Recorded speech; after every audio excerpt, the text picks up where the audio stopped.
एक लड़का गाना गुनगुनाता हुआ बाजार से अपने गांव जा रहा था। जैसे ही वो गांव के करीब पहुंचा, उसे अपने गांव से गोलियों की आवाज़ सुनाई दी।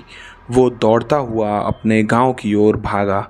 जब वो गांव में पहुंचा तो देखा गांव पूरी तरह पुलिस की छावनी बन चुकी है और गोलियों की आवाज़ कहीं और से नहीं बल्कि उसी के 2 मंजिले मकान से आ रही थी। और पुलिस भी उसके घर के तरफ गोलियां बरसा रही थी। उसे कुछ समझ नहीं आ रहा था कि आखिर ये हो क्या रहा है। वो पास खड़े लोगों से पूछता है, चाचा ये क्या हो रहा है? पुलिस वाले मेरे घर पे गोलियां क्यों चला रहे हैं? पास खड़ा आदमी उस लड़के से कहता है, रोहन बेटा, तुम्हारे घर में घनश्याम केवट छिपा है। ये सुन के वो लड़का कांप जाता है और पसीना पोंछते हुए बोलता है, क्या वो डकैत घनश्याम मेरे यहाँ है? और वहीं सर पकड़ के बैठ जाता है।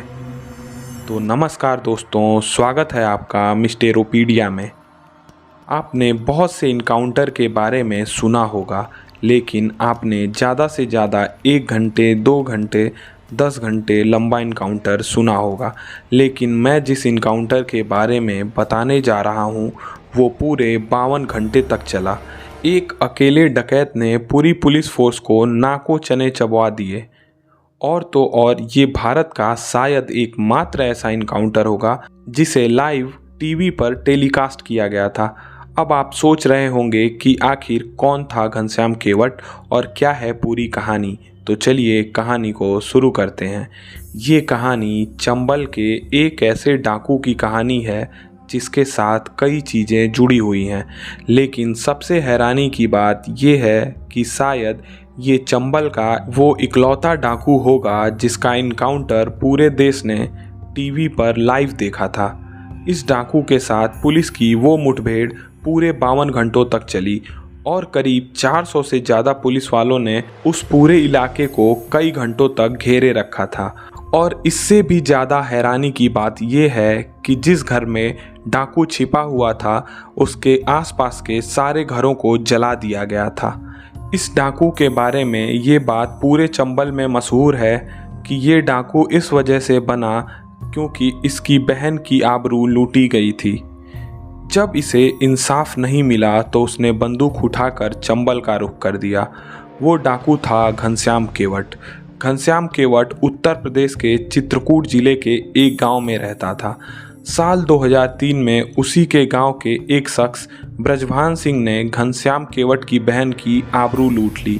अपनी बहन के साथ हुए इस अत्याचार के बाद घनश्याम ने पुलिस वालों से इंसाफ की गुहार लगाई, मगर ब्रिजभान काफ़ी अमीर और रसूख वाला था, जिसके चलते पुलिस ने घनश्याम की नहीं सुनी। कई दिनों तक पुलिस के चक्कर काटने के बाद घनश्याम को लगा कि अब पुलिस उसकी बात नहीं सुनेगी। इसी बीच उसने ये बात सुन रखी थी कि चंबल के डाकू ऐसे मुसीबत में फंसे लोगों को इंसाफ दिलाते हैं। तो उसने चंबल का रुख किया और वहाँ उस वक्त का एक बड़ा डाकू था जिसका नाम था केशव। घनश्याम ने डाकुओं के सरदार केशव को अपनी बात बताई। केशव डाकू ने घनश्याम को अपने गैंग में शामिल कर लिया। डाकुओं के गैंग में शामिल होने के बाद घनश्याम ने सबसे पहले उस शख्स की रेकी करनी शुरू की जिसके कारण उसे चंबल का रुख करना पड़ा था और जिसने उसके बहन की इज्जत लूटी थी। और पहला मौका मिलते ही अपने गैंग के साथ उसने उसके गांव पर धावा बोला। अपने हाथों से वो पहला कत्ल करके पूरी तरह से डाकू बन गया। पहला कत्ल करने के बाद घनश्याम अचानक खूंखार हो गया। लूट, हत्या, डकैती, किडनैपिंग करने के मामले में घनश्याम का गिरोह पूरे चंबल इलाके में कुख्यात हो गया। कुछ अरसे बाद डाकुओं के सरदार केशव की मौत हो गई। तब घनश्याम के तौर तरीकों और उसके बागी चेहरे को देखते हुए गैंग ने उसे ही अपना सरदार मान लिया। गैंग की कमान हाथ में आते ही घनश्याम करीब करीब बेलगाम हो गया और उसके नाम का आतंक चंबल और उसके आसपास के इलाकों में हो गया। लूट और हत्या के इसी सिलसिले में घनश्याम केवट का नाम पुलिस की नज़रों और डायरी में उस वक्त चढ़ा जब उसने एक ही परिवार के 4 लोगों को मौत के घाट उतार दिया। घनश्याम का नाम इस बात के लिए बदनाम हो गया कि अगर उसने किडनैपिंग की और उसे फिरौती देने से किसी ने आनाकानी की तो वो उन लोगों को मौत के घाट उतार देता है। इसकी वजह से घनश्याम के नाम की दहशत से पुलिस महकमा परेशान होने लगा था। घनश्याम गैंग की ताबड़तोड़ वारदात की वजह से पुलिस ने उसके ऊपर 10,000 रुपये का इनाम घोषित कर दिया। इनाम की घोषणा के बाद अब घनश्याम पुलिस की आंख की किरकिरी बन चुका था, लिहाजा पुलिस उसे दबोचने के चक्कर में उसकी घेराबंदी में लग गई। एक बार चित्रकूट के पास पुलिस को मौका लगा भी और उसे घेरा भी, लेकिन उस मुठभेड़ में 4 पुलिस वालों की जान जाने के बावजूद घनश्याम पुलिस का घेरा तोड़कर भाग निकला। इसके बाद एक बार फिर पुलिस ने घनश्याम को चंबल में घेर लिया था, लेकिन सातिर दिमाग घनश्याम इस बार भी पुलिस को चकमा देकर भाग निकला। लेकिन इस बार जब मुठभेड़ में कुछ और पुलिस वालों की जान गई तो घनश्याम केवट पर इनाम 10,000 रुपये से बढ़ाकर 50,000 रुपये हो गया। घनश्याम केवट चंबल में लगातार खूंखार होता जा रहा था और पुलिस वाले उसके पीछे हाथ धोकर पड़े हुए थे, मगर घनश्याम केवट पुलिस के हाथ नहीं आ रहा था। उधर घनश्याम केवट के गुनाहों की लिस्ट भी लंबी होने लगी थी। डाकू घनश्याम केवट और पुलिस के बीच अब चूहे बिल्ली का खेल चलता रहा। वक्त बीता और साल 2009 आ गया।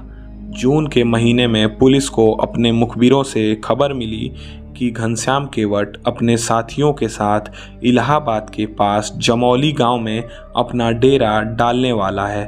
पुलिस ने फौरन ही पूरे इलाके की घेराबंदी करवा दी। पुलिस वालों की टीम को पूरे इलाके की घेराबंदी के लिए तैनात कर दिया गया। इसके अलावा पुलिस ने अपने शार्प शूटरों को भी जगह जगह इस हिदायत के साथ तैनात कर दिया कि किसी भी सूरत में ये डकैत वहां से बचकर निकलना नहीं चाहिए। पुलिस इनकाउंटर की तैयारी कर रही थी। उधर घनश्याम केवट को भी पुलिस की घेराबंदी की खबर लग गई। घनश्याम जिस गांव में छुपा हुआ था वहां ज़्यादातर कच्चे मकान थे, लेकिन उसी गांव में एक पक्का 2 मंजिला मकान था। घनश्याम ने फौरन उस मकान पर धावा बोला और मकान मालिक को घर से खदेड़ उस मकान पर अपना कब्जा कर लिया। इस जल्दबाजी के चक्कर में घनश्याम केवट अकेला ही रह गया। उसके साथ ही गांव के दूसरे हिस्सों में ही रह गए।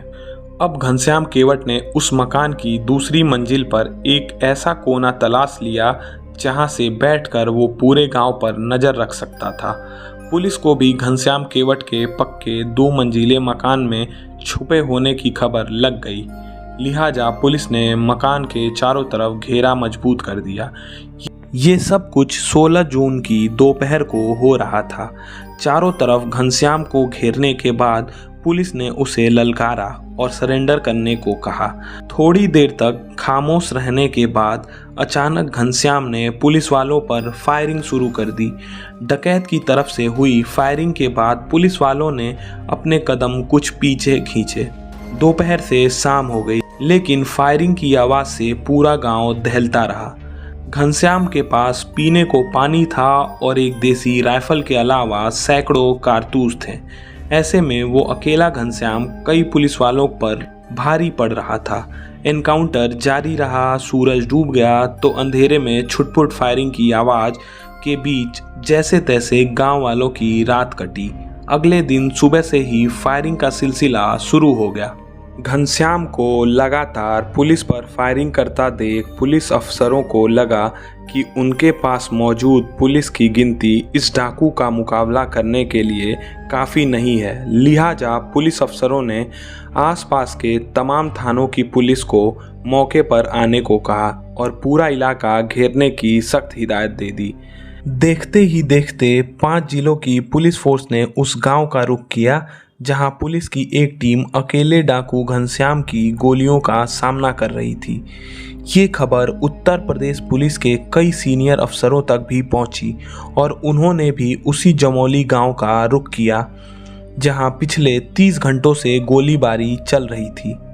करीब 400 पुलिस वालों की पूरी बटालियन ने उस गांव को घेर लिया। हैरानी की बात ये थी कि गोलियां लगातार चल रही थीं और वो भी दोनों तरफ से। पुलिस वालों ने एहतियात के तौर पर पूरा गांव खाली करवा लिया।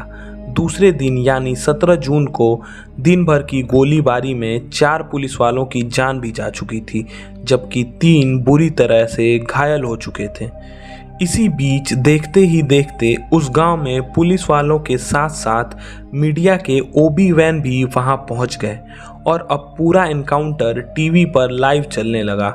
सुबह से शाम और फिर रात भी आ गई, लेकिन एनकाउंटर खत्म नहीं हुआ। 18 जून की तारीख आ गई और 36 घंटों से ज़्यादा वक्त तक एक अकेला डाकू 400 पुलिस वालों पर भारी पड़ता दिखाई दे रहा था। टीवी पर चल रहे एनकाउंटर की वजह से जब पुलिस की इज्जत पर आंच आनी शुरू हुई तो पुलिस के आला अफसरों ने एक खतरनाक फैसला किया और जिस मकान में घनश्याम छुपा हुआ था उसके आसपास के कच्चे मकानों में आग लगा दी। उन्हें लगा कि आग से घिरा होने के बाद जैसे ही घनश्याम बाहर निकलेगा उसे गोली मार दी जाएगी, लेकिन घर जलते रहे और घनश्याम वहां टिका रहा।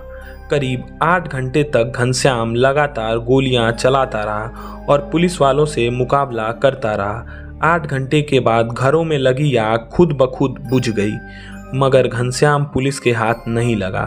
8 घंटे के बाद फिर भी गोलियां चल रही थीं। 18 की भी तारीख गुजर गई, यानी पूरे 2.5 दिन एनकाउंटर होते हुए गुजर चुके थे। न्यूज चैनल पर अब भी एनकाउंटर चल रहा था। पुलिस अपनी नालायकी और एक अकेले डाकू के हौसले से परेशान हो चुकी थी। 19 जून की शाम होने को थी और एनकाउंटर को पूरे 52 घंटे हो चुके थे और इन 52 घंटों के दौरान एक बार फिर घनश्याम पुलिस वालों पे भारी पड़ने लगा। सोचने वाली बात यह है कि एक डकैत के पास पुलिस से मुकाबला करने के लिए आखिर कितने कारतूस रहे होंगे, और तो और एक इंसान भूखा 3 दिनों तक कैसे मुकाबला कर सकता है। लेकिन घनश्याम ने इन बातों को दरकिनार करते हुए पुलिस के सामने लड़ता रहा। लेकिन 19 तारीख को शाम होते होते घनश्याम के पास कारतूस खत्म होने लगे थे। तब घनश्याम ने शाम को और गहराने का इंतजार किया और हल्का अंधेरा होते ही उसने उसी मकान की दूसरी मंजिल से एक लंबी छलांग लगाई ताकि मकान से दूर गिरे। छलांग लगाकर मकान से बाहर निकलते ही घनश्याम ने दौड़ लगा दी, मगर पूरा इलाका पुलिस ने पहले ही घेर रखा था, लिहाजा वो ज़्यादा दूर तक नहीं जा सका और पुलिस से आमने सामने का मुकाबला करने के लिए वो खेत में घुस गया। करीब 1 घंटे तक हुई फायरिंग के बाद गोली चलना बंद हो गया। अंधेरा हो चुका था, लिहाजा पुलिस ने सर्च ऑपरेशन शुरू किया तो उन्हें एक खेत के पास गोलियों से छलनी घनश्याम की लाश मिली। यानी पूरे 52 घंटों तक 400 पुलिस वालों से मुकाबला करने वाला घनश्याम केवट अब मारा जा चुका था, लेकिन मरने से पहले वो 4 पुलिस वालों की जान ले चुका था और कई पुलिस वालों को जिंदगी भर का निशान दे गया। ये देश का शायद सबसे लंबा इनकाउंटर था, जिसमें 52 घंटों के दौरान अंदाजन 10,000 राउंड गोलियां चली। हालांकि गोलियों की गिनती की पुष्टि नहीं की जा सकी। तो ये थी चंबल के इतिहास की एक सबसे लंबी चलने वाली एनकाउंटर की कहानी, जो एनकाउंटर कम और एक युद्ध का मैदान ज़्यादा हो गया था। ये कहानी चंबल के एक खूंखार डकैत की कहानी थी, जिसे सिस्टम ने ही डकैत बनने पर मजबूर किया और बाद में सिस्टम ने ही उस डकैत से लोगों को मुक्ति दिलाई। अगर देश की पुलिस व्यवस्था ढंग से काम करती तो न जाने कितने घनश्याम डकैत बनने से बच जाते और बीहड़ का इतिहास कुछ और होता। आपकी इस पर क्या राय है, कमेंट में ज़रूर बताइएगा। आज की कहानी को यहीं समाप्त करते हैं और फिर मिलते हैं एक और नई कहानी के साथ। तब तक के लिए नमस्कार, धन्यवाद।